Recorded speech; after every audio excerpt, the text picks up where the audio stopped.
মাস, অরা, এইসব ওয়ার্ডগুলোর ডেফিনেশন কে জানেন? সুপারস্টার রজনীকান্ত।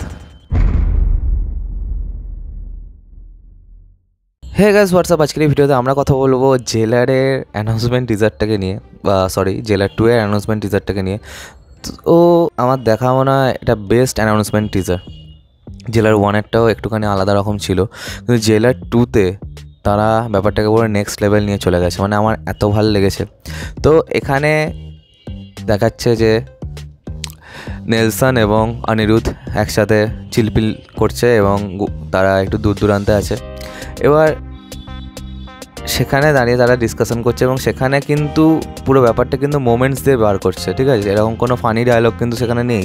এবং এখানে এটা ইটসেলফ নেলসনের যেরকম সিনেমা হয়ে থাকে তার একটা যে টাচ এখানে কিন্তু দেওয়া আছে। মানে এটা নেলসন যেভাবে বানিয়েছেন আর কি এই টিজারটা, সেটা কিন্তু বেশ ভালো। দুজনকে পোক করছেন। এ বলছে যে আমার লাস্ট সিনেমা যখন রিলিজ হয় তারপর থেকে কয়েকটা সাইক্লোন, 5টা সাইক্লোন হয়ে গেছে।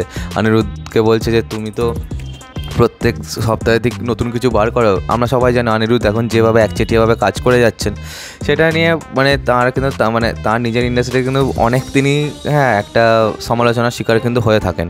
এবার অন্যদিকে তারপর যেরকম একটা লোক এসে পড়ে যাচ্ছে, তারপর তার পিঠে একটা কুড়ুল লাগছে, তারপর একদম অনিরুদ্ধের মুখে রক্ত ছিটে লাগছে। মানে এই যে ব্যাপারগুলো একটা ওরকম ভায়োলেন্ট সিনকে কিন্তু ফানি করে দেয়। তারপর আস্তে আস্তে যখন সব কিছু হলো, মারপিট হচ্ছে, তারপর ব্লার করে রজনীকান্ত ঢুকছে আবার কাঁচের তলা দিয়ে, কাঁচটা ভাঙা আছে অর্ধেকটা, তার তলা দিয়ে। তো সেটা দেখে কিন্তু বেশ ভালো লেগেছে।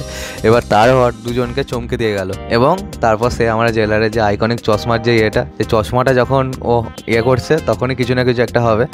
তো সেইটার থেকে যা লাগলো। আর অন্যদিকে যে টাইগার কা হুকুম রিলোডেড সেটা ব্যাকগ্রাউন্ডে বাজছে ভাই, মানে পুরো মাথা খারাপ করে দেওয়ার মতো। আর এত ভালো হয়েছে অ্যানাউন্সমেন্ট টিজারটা, মানে কি বলবো, মানে পুরো নেক্সট লেভেল। এবং এখানে রজনীকান্তকে যেভাবে প্রেজেন্ট করা হয়েছে, আমরা কিন্তু জেলারে দেখেছিলাম যে রজনীকান্ত কিন্তু খুব ভালোভাবে ওই ক্যারেক্টারটাকে কিন্তু প্লে করেছেন। টাইগার মুতুয়াল পান্ডিয়ান এই ক্যারেক্টারটাকে কিন্তু খুব ভালোভাবে প্লে করেছিলেন। কেন বলছি যে জেলার এই যে সিনেমাটা কিন্তু তিনি তার এজটাকে প্রথম কথা প্লে করেছিলেন, সেখানে তিনি একটা দাদু, ঠিক আছে? তারপর ওখানে তার যেরকম মোমেন্টস ছিল সেগুলো কিন্তু খুব ভালো। এবং সেখানে কিন্তু খুব যে তিনি নিজের হাতে অ্যাকশন করছেন সেরকম কিন্তু নয়, কিন্তু যেরকম স্কেল ছিল, যেরকম বুদ্ধি করে অ্যাকশানগুলোকে ডিজাইন করা ছিল সেগুলো কিন্তু বিশাল ছিল।